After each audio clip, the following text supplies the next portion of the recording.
This week we have Parashat Balak, one of the most famous parashiot. We see that Balak hires Bilam, who was a prophet, who had a tremendous potential. They say, by the way, that there'll be nobody that will ever live like Moshe Rabbeinu, ever, on his level, amongst the Jewish people. And the rabbis tell us, only amongst the Jewish people there'll never be anyone on the level of Moshe Rabbeinu.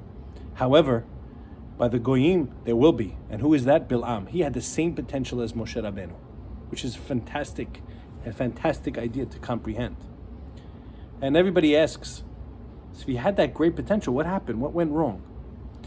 It's very important to understand the answer as we understand what happened in the story.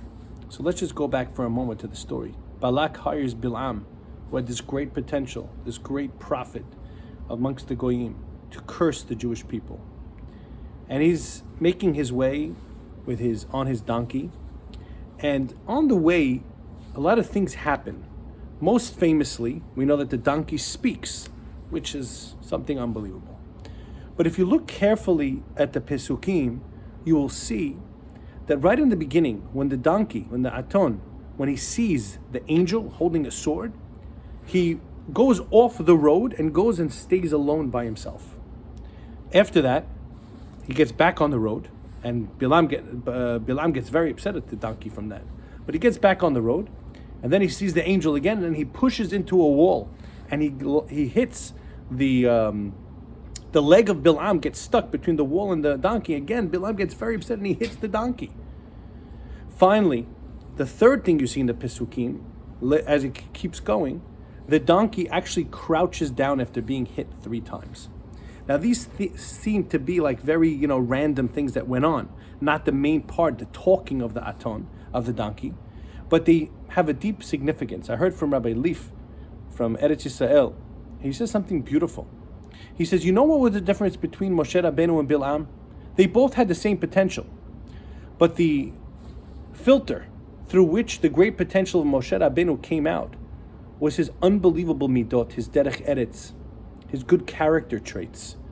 At the same time, the potential that came out through Bilam came through with terrible character traits. And it's like putting water on weeds. When you put water on weeds, weeds grow. That's the Bilam. When you put water on flowers, beautiful flowers grow. And water is Torah, and that's Moshe Rabbeinu.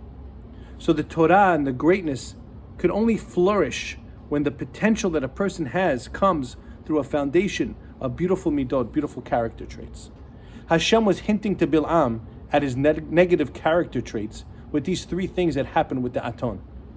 The first time, and let's just talk about the 3 negative character traits that takes a person out of this world. It's brought down in Pirkei Avot. Kin'ah, jealousy, ta'ava, desires, and ga'ava, haughtiness, takes a person out of this world. Those are the 3 things that Bilam had. So what happened was, at first, the Aton, he goes off of the road. He goes and he's by himself. The message Hashem was sending Bilam was, stop looking at others. Just look at yourself. Get off that road. Stop trying to compare yourself to everybody else. Be who you are. Be alone. Stop and do your own thing. He didn't get the message. The next thing that happens, as we said, is that the Aton goes off the derech and Bilam's leg gets stuck between the wall and gets hurt. The leg of a person represents his physicality, where he goes, where he walks, what he does. Ta'ava. You're running after the enjoyments of this world too much, Bilam.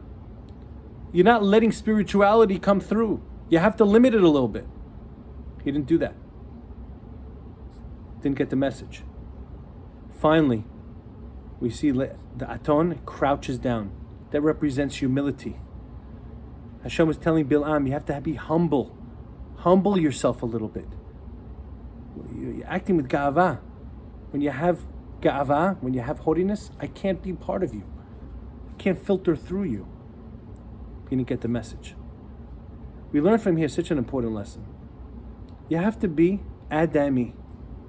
You have to be good, nice, kind, have manners, have midot. It's the little things, by the way. And we learn about these things. You know, the Ben Ish Chai brings down a whole thing about how to eat with somebody. It's a lost art. When you're eating with somebody, it's you and another person, that person gets up, you wait. You don't eat until they come back. This is manners. It's refinement. When your wife makes a plate for herself and you make a plate for yourself and for Friday night dinner, right? Now let's say your wife has to leave the table for a moment, or your husband has to leave the table for a moment. Don't start eating till they come back. That's refinement. That's manners. Say hello to somebody with a nice face when you come into a home. That's manners. That's refinement. That's midot. We have to work on that. And Be'ezrat Hashem, when we work on our midot, the Torah that we pour on to that foundation will be flourishing and beautiful. Shabbat Shalom.